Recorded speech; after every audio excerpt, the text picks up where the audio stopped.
Beats has released their latest set of headphones. These are called the Beats Studio Buds Plus. Now, right out of the box, you will notice that this is quite the design. This is the first pair of headphones that I can say in a very long time that are coming with the transparent case. The last products that actually I can think of that came with a transparent case is the Game Boy Color, the iMac of old, and I want to say like a Nintendo 64 controller. But this is a good touch compared to the other colors that are available in both black and white. If you are picking these up, transparent is the color to get, because not only is the case transparent, but the buds themselves are as well. And just seeing what goes on inside these is a conversation starter alone, compared to say AirPods or Bose, which are just the standard black and white cases. These actually bring some interesting looks to your everyday carry. Now myself, I do like the design. One downside is the case is bigger than the AirPods. The AirPods are so perfectly sized that they just slip in a pocket very nicely. You barely feel them. They slip into a certain part of my backpack, and these, just because they're just a little bit bigger, they don't fit in that space. Now I know that's me, but the overall design is great. Now, I do notice one small detail, and that is just with the lid. When closing the lid and opening the lid, I just feel like this is the cheapest part of the case, and it's the piece that you're going to be using most. I don't feel as confident with this lid as I do with the AirPods case, and closing it just doesn't give me that solid close of what I'm used to on the AirPods.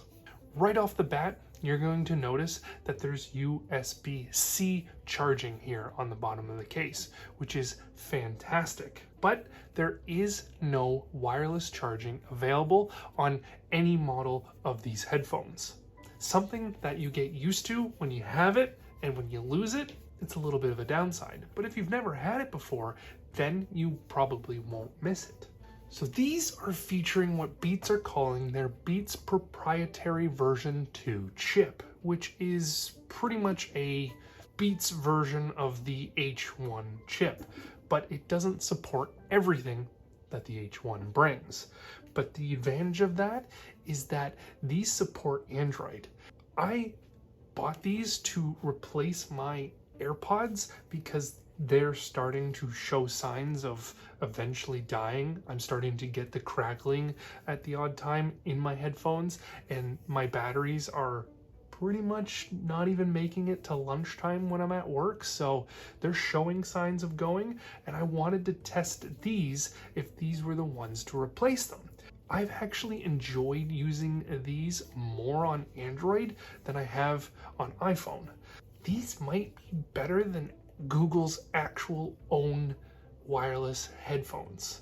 I've yet to try them, and I've only watched videos on them, but as you can see in this clip, like, you open and it's bringing the features of iPhone. You literally open it up, click connect, and done, like, connected, and it shows you your battery and downloads the app, and you can change everything. Like, that is fantastic, and what I've always enjoyed about AirPods on iPhone. So like I mentioned, when you will connect these to your Android, you will be prompted to download the Beats app. And inside the Beats app, it does allow you to change a couple options.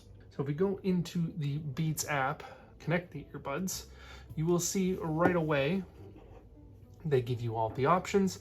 Here is noise cancellation, here is transparency mode, gives you the battery of both the earbuds, gives you the battery of the case.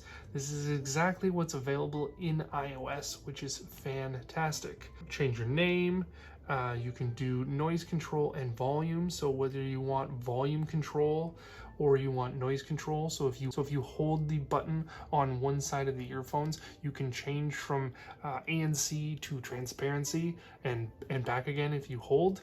So you can actually change on which bud that you want to either have noise control or voice assistant. You can option in a volume control, which will allow you to choose your left bud to be volume down, your right bud to be volume up, and you can change vice versa. But do note that if you choose to use volume on your buds, that you cannot have Google Assistant or Siri or your media controls with the button.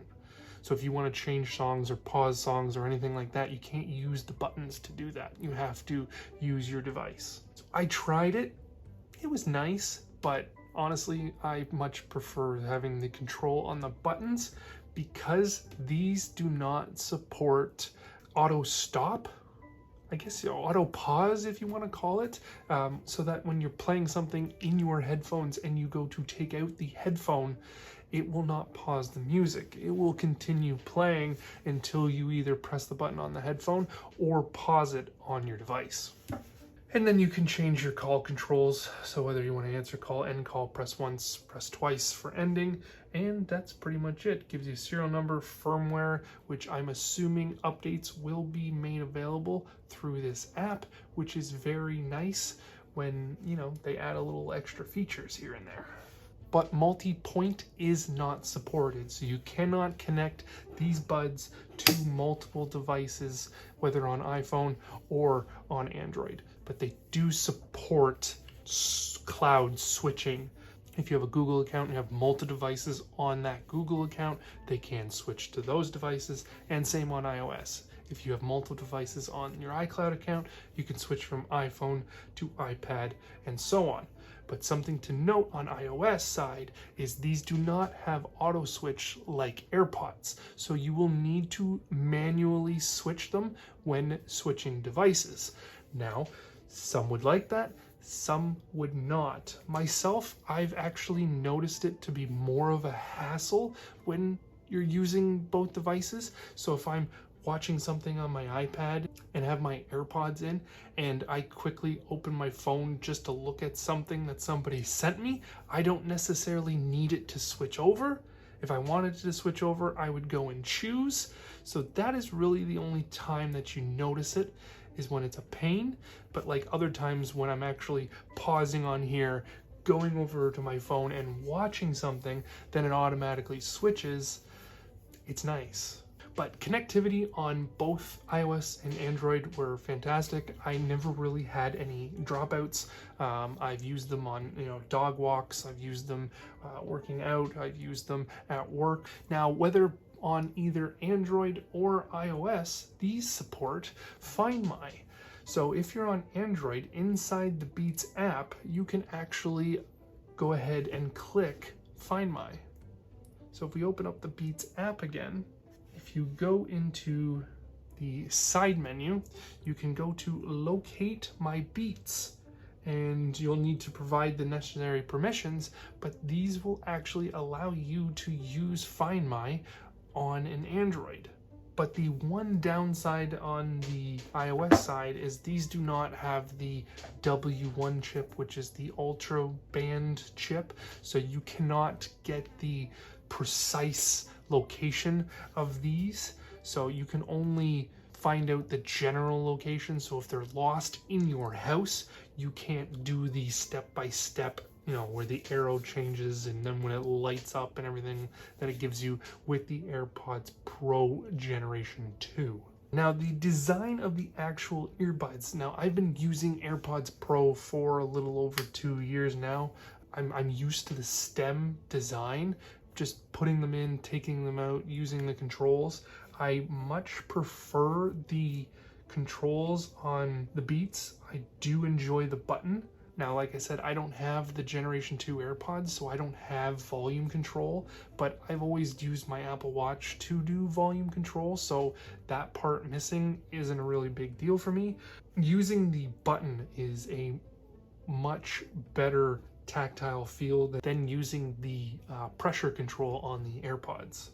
Using Taking these out of the case with the little pinch here, I just don't feel as confident putting these in and taking these out as I do with the AirPods. The stem just gives you something to hold on to, and it gives you that confidence putting in and out. If I were outside putting these in, or over something, anywhere that I could drop these, I would definitely be a little worried. Over the 2 or 3 weeks that I've been using these, I have yet to drop them. And I, for sure, the first time I took these out of the case when I originally bought these, I thought I was going to drop these all the time. As well, with the stemless design, I do like the looks of these a lot better in my ears. It is a lot harder for somebody to notice that I'm wearing these, as I do like to wear one while I'm at work. I do like the stemless design look much better than the stem hanging out of the ear.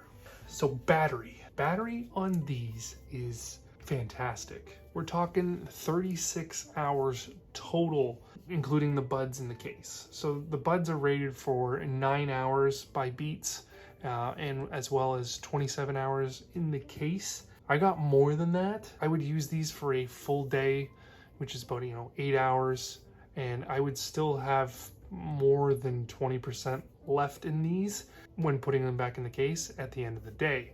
With my current AirPods, I'm barely making it past lunchtime, which is 4, maybe 5 hours. But these are quite fantastic, and a total of 36 hours. You're talking like you would only have to charge this case once a week, which is pretty fantastic. But compare that to, say, the AirPods Gen 2, I think they're rated for about 30 hours, as well as the AirPods 3, I think are around 30 hours as well. These are the new Apple AirPod Champion battery, which is good to see. Now that battery does drop a little bit if you are using active noise canceling mode or transparency mode. So I think it drops from about 9 hours to about 6 hours if you're using it all the time. But myself, when just sitting at my desk or walking around, I really don't need to use active noise canceling or transparency mode. I do use transparency mode when I take the dog for a walk, and these do work pretty well. But a hidden feature which they don't advertise on these, and I'm pretty sure just released the feature for AirPods 2, is these will turn on active noise canceling when there are loud noises. So if you put these in and you literally clap beside your ears, you will notice that transparency will turn off and active noise canceling will turn on. It's a good and it's a bad thing, because if you're outside and you're walking and loud noises happen, you need to be able to hear that noise. So I don't know if I like that feature, and I wish there was a way to turn it off, because you saw the app. There's no way to turn this feature off, as they don't even advertise it. So I really hope they add this feature in the future to the app or iOS, that you can turn that off or on if you do like it. Now, sound on these is very, very good. These are my first pair of Beats headphones since the Beats X, I believe it was called, which are the ones with the strap that come around and go in, and the battery was in the little controls. I think I bought those 6, maybe 7 years ago. They still work. They're in my drawer. I used them for working out before I bought these, because they're sweat resistant compared to my AirPods, and I do like the band, because if one falls out, then it doesn't fall to the ground. Those are very muddy. These are much more clear, and I've noticed those were kind of the very first headphones that were released when Beats was purchased by Apple, and the sound has definitely been cleared up, whereas those have a lot more muddy low-end bass, where these have much more of a punchy, like mid-range bass, and it's a fast, quick response bass, and it's much better, and it doesn't affect the vocals. And I think just overall that they're going in the right direction with these, because with the other ones, if you were listening to a bassy song, your vocals were affected and it just got muddy and hard to listen to. So these I definitely like the improvements. Compared to my AirPods 1, these actually even sound better than those. Maybe in the future I will do a side-by-side comparison. So click the like button, leave a comment down below if you want to see that in the future. But there it is. That is my review of the Beats Studio Buds Plus. I have really enjoyed these, and not the way that I thought I was going to when I originally bought them. These would definitely be my recommended wireless earphones if you are on Android. If you're on iOS, then I don't know. It comes down to these are $169, AirPods Pro are $249, which you can find them for, you know, anywhere between $199 and $229. So now we're talking $30 to $50. That's up to you. Is it worth $30 to $50 for wireless charging, U1 chip, and full spatial audio? It's up to you. Me? I think I'm spending the extra $30 and going with the AirPods Pro 2. But let me know down below what you think and how you feel, or what kind of wireless headphones you recommend that we try next on the channel. Thank you for watching. Leave a like if you enjoyed, subscribe if you're new, and I will see you in next week's video.